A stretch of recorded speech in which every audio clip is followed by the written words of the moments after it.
What is going on, you guys? Back again. I know it's been quite a long time since there's been any new updates to my old WP100. Um, Unfortunately, the X99 Gaming 7 MSI board has decided to malfunction. I'm not going to say completely dead, which I'll explain later in the video. But this is an update to the old Godzilla build, WP100.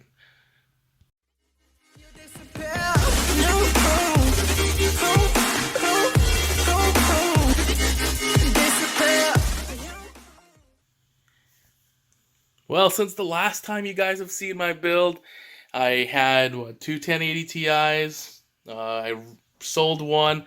I actually sold one during the mining craze, so I actually got my money back on it. As you guys know, I'm not too much of a competitive gamer, so I don't need 200 FPS on games. I am a casual gamer, so I was happy and content with the one 1080 Ti. Ever since then, the system has just functioned. I never changed the fluids, which we will get into in a later video. Probably in a progress video, I'll show you what the fluid and what the blocks looked like after 3 years. Well, 3 years of use on here with the same fluid, and then 2 years on the 1080 Ti. I never changed the fluid. It's kind of one of the things that I neglected on the build, but I was very impressed by the Mayhem's. It was blood red concentrate. Like I said, it's been a total of 3 years since I started using this fluid here. There's no discoloring. It stayed the exact same color all 3 years. All I did when the 1080 Ti's came out, I drained it, threw in the 1080 Ti's, and reused the same fluid. But the monoblock, we will take that apart later on in the build log, and we'll see what the blocks look like there. But just a quick reference, here is what the block of the 1080 Ti looks like right now. As you'll see here, in the video that I will be showing later on of cleaning it, this actually looks worse than it really is. It's just buildup over the last 2 years. But the block is still in one piece, so we'll get to that in a different video of just me cleaning the system. In this video, I just wanted to show you where the build's at and show you a few parts that I've bought.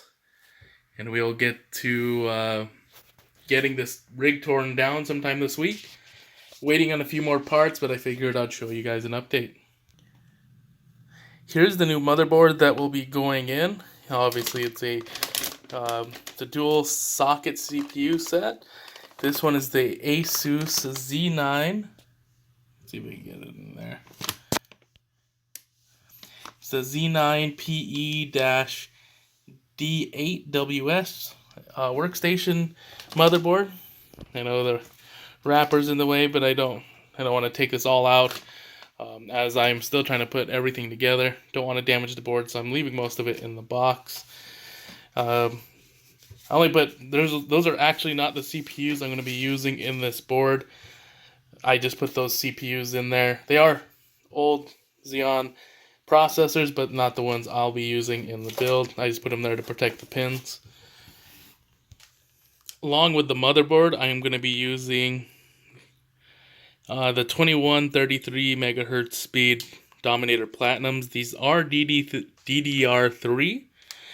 As you could tell, with the motherboard is actually a generation behind most of the systems. It's about the same era as the X99. The chipset is a version V2 2011 setup, where the X99 5930K is a V3.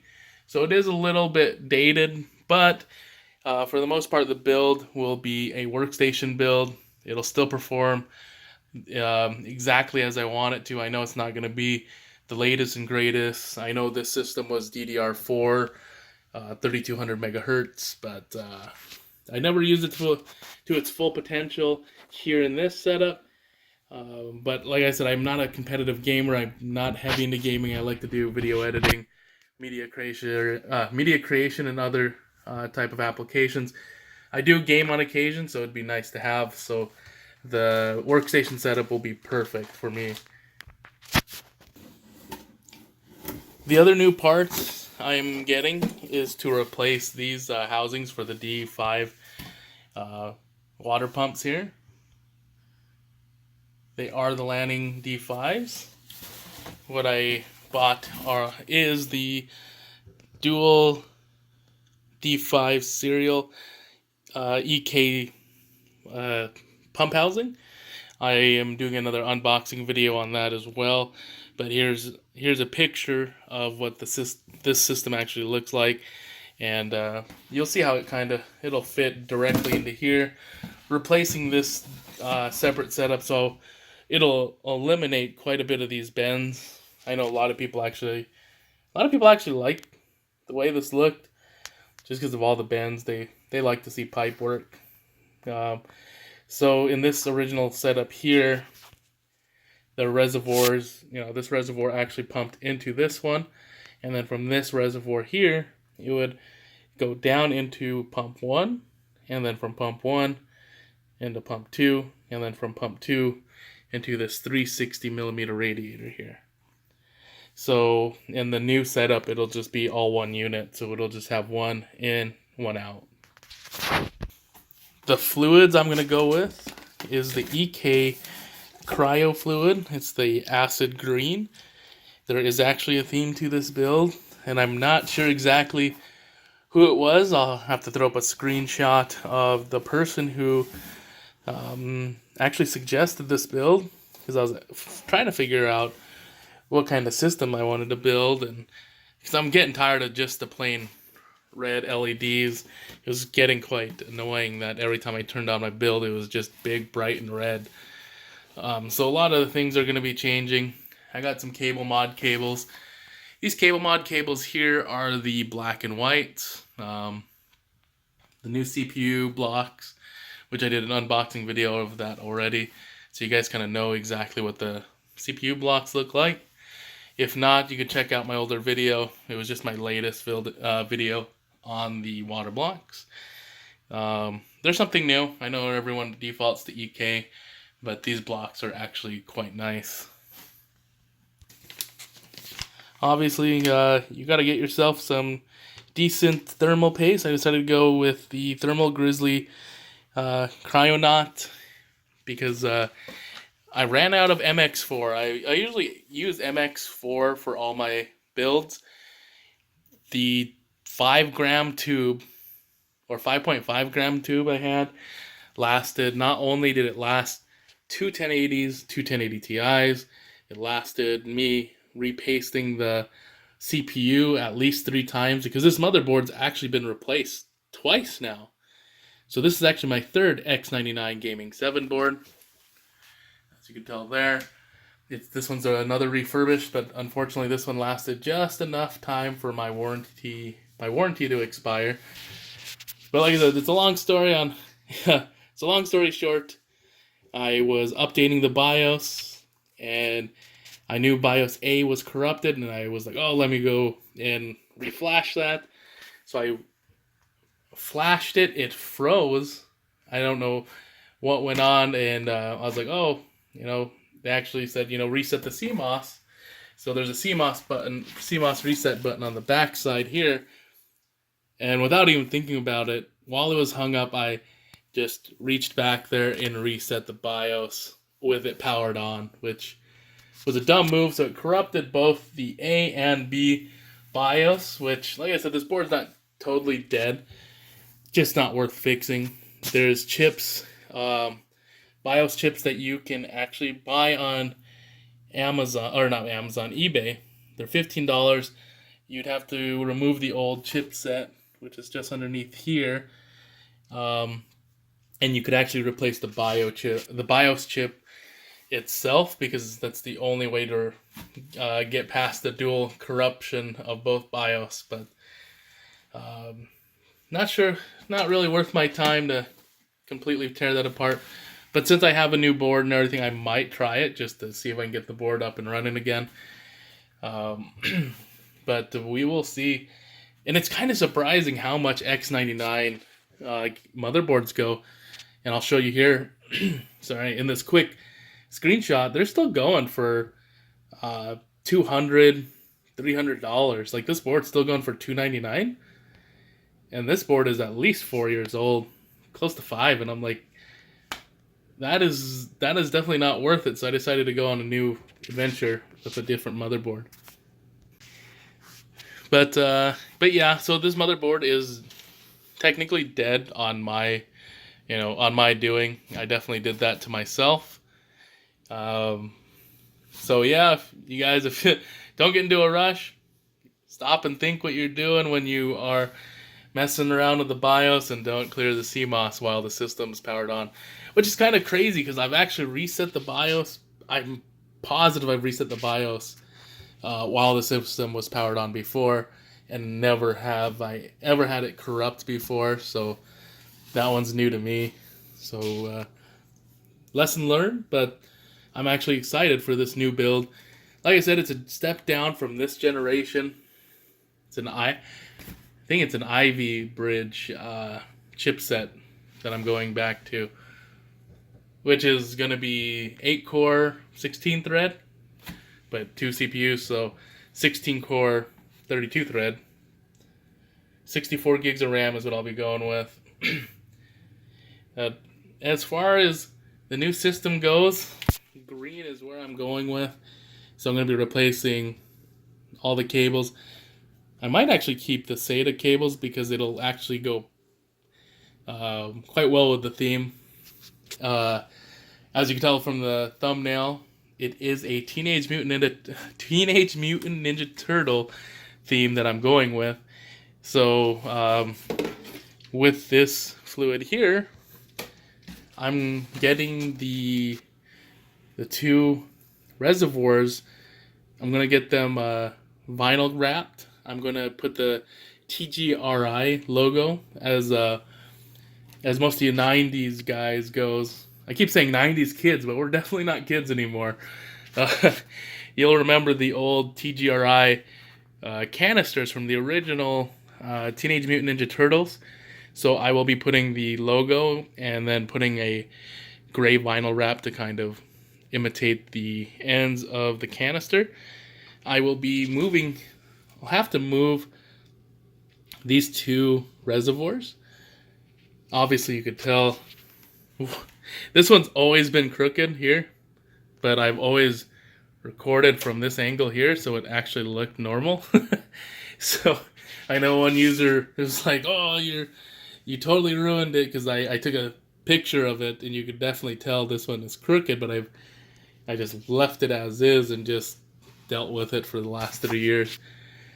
But so this will be moved. I'm going to try to move it here and then parallel, right next to each other, because the new board will come to here, which Thermaltake has actually labeled for the new board. So it's actually going to be quite nice because it reuses the old screws. I'll just be taking off this board, mounting it here. Cables will come in here, which actually in the new board, all the cables will actually come up through the top here, because I believe, if I can remember, which we'll put a screenshot up here, the 2 cables here, the 8 pins for the CPUs come up top, 24 pin is here. So this board, this one needs to move over at least. But we'll see how much room I have. Maybe I'll even cut it down to 1 reservoir, but I'll be very disappointed if I can't use it, because I've put a lot of money and thought into the drainage system here. So it's very easy for me to drain. I just take a gallon jug, stick it to each end, drain the reservoir, whatever comes down from this top reservoir here, and the motherboard will drain there. And then on the bottom here, I actually just pop this front panel off. This swivels outward, so I just rotate this drain valve out, and it drains into the side there from this 560 millimeter radiator here. So I made sure the draining of this system is as easy as possible. Obviously, I'll still run into issues like this, but that's no big deal since this whole system is being replaced. And sometime this week I'm actually going to run, I'm not going to take apart the system yet. What I'm going to do is run the EK Part 1 cleaning solution through, because I've done the acid clean on all the radiators, so hopefully they're just flushing them out with the Part 2, is it the Mayhem Blitz Part 2 system will clean out all the reservoirs and the radiators here without me having to pull them apart and rinse them. So basically I'll just pull this out, re-rinse these, because I could pull these out obviously fairly easy. I'll pull these out, rinse them, and then leave the radiators in place. So I'll move those over, remove the old X99 system, put in the new one. This will stay, I'm hoping this will stay in the same spot, but as you can tell, it's a little bit difficult to get into. Some of you guys don't know, this is actually a solid state hard drive sleds. So there's 6 of them there, which I do not have all populated, which I'm planning to eventually. My plan is to eventually put solid state drives in all of them. So currently there's no drives on the back side of this rig anymore. They're all up front. And then in this poor design here, Bits Power actually covered up. It's not connected to the water block, so it's not being cooled. It's literally just being hidden behind here. There's an M.2 950 Pro SSD, which I can't get to unless I tear apart the whole system, which was a terrible design with this here. So I'm going to be glad to get rid of this whole system, because there's times I actually have a newer 970, which I was like, oh, I want to replace, but I didn't want to tear apart all the blocks, so I just threw the 970 in a different rig. And then on top of that, on the front panel here, I'm going to put a Teenage Mutant Ninja Turtles vinyl that goes on the front. This isn't glass, it's just plexi. It's not acrylic. I guess maybe it's acrylic, but it's plastic. I know a lot of new cases is a glass. So some people are etching their designs of their glass side panels, but this one will definitely, if you tried to etch it, would have micro spidering cracks because of the design, and I don't think it would work too well on a non-glass panel. So that is really the update on my rig. I'll keep posting updates as I go when I start throwing in new stuff. The new cablings, so I wanted to put cable mod cables and do like a Teenage Mutant Ninja Turtle theme. Like I was gonna do green and then do like one of each color of the turtles, which I'll show you here. This is kind of what I was thinking on cable mod. But after putting the Pro setup, getting the cable combs and everything else for the video cards, and these cables, it came out to over $160, which I'm going to put that type of money into something else. So I'm going to go with the cheap, cables extensions that I found on Amazon. They're just going to be green. So I'm going to make up for the other colors of the build by reusing the red fittings here. So to match the, Ninja Turtles has always been known for the green and red in their logo. So I'll get rid of these cables, make them solid green, keep these red. Fittings are all going to be red. I will be taping over the LEDs on the fans because getting tired of the red LED fans. I wanted to replace the fans, but as you can tell, replacing 20 or so more fans, which I think it's 25 fans I have in here, because the whole back side here is full of fans too. On top of this 560, you got every slot filled with fans here, which would be very expensive. So what I'm going to do, because I think it's thin enough here, I'm just going to put a small piece of electrical tape here and just block out the red LEDs. But that is really all for the build right now. as we stand here, I'm going to clean it all. Let me know what you guys think in the build, the comments, sorry, about the build. Maybe suggestions of what you want to see. Like I said, I'm always open for suggestions. Like this build's going to go back a generation, so nothing too top of the line. Reusing my 1080 Ti, but I'm kind of excited to see where this build goes. Sorry, the video got cut off at the end, but I wanted to just say I'm excited to see where it goes, and I will catch you guys in the next one.